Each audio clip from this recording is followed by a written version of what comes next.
ሰላም ጤና ይስጥልኝ እንደምን ቆያችሁ ከቻናሏን የሚተላለፍላችሁ አበይት መረጃዎች ጋር አብሬያችሁ ቆይታ ማደርገው ነው ፍራታ አጥላው ነኝ መልካም ቆይታ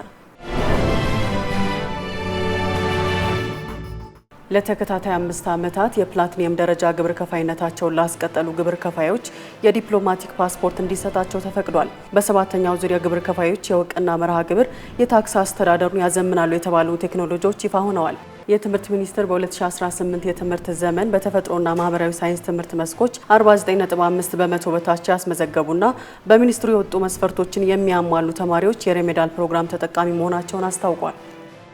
የኢትዮጵያ ሰው ሰራሽ አስተውሎት ኢንስቲትዩት ለጉምሩክ ኮሚሽን ያለማቸውን የጉምሩክ የስራ ሂደቶችን የሚያዘምኑ ዲጂታል ስርዓቶችን ይፋ አድርገዋል። ጭነትን ከመነሻ እስከ መዳረሻ ለመቆጣጠር የሚያስችል የኤሌክትሮኒክስ ካርጎ መከታተያ ስርዓት ከሆኑት ዲጂታል ስርዓቶች መካከልም አንዱ ነው።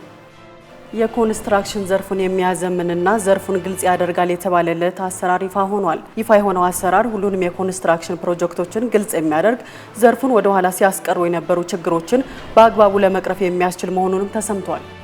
ባንኮች ለኢኮኖሚ የሚያበድሩት ወይም በብድር መልክ ወደ ገበያው የሚለቁት ገንዘብ ላይ ተጥሎ የነበረው የብድር እድገት በያዝነው ወር ሙሉ በሙሉ ይነሳል ተብሎ ቢጠበቅም ሳይነሳ ቀርቷል። የብድር እድገት ጣሪያ ከነበረበት 18 በመቶ ወደ 24 በመቶ ከፍ እንዲልም ተወስኗል።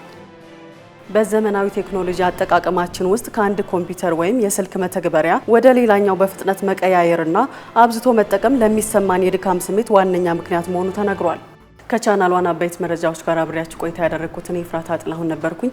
የእነዚህንና የሌሎች ዝርዝር መረጃ በምሽት የዜና ወጃችን ይዘን እንመለሳለን። መልካም ጊዜን ተመኘው።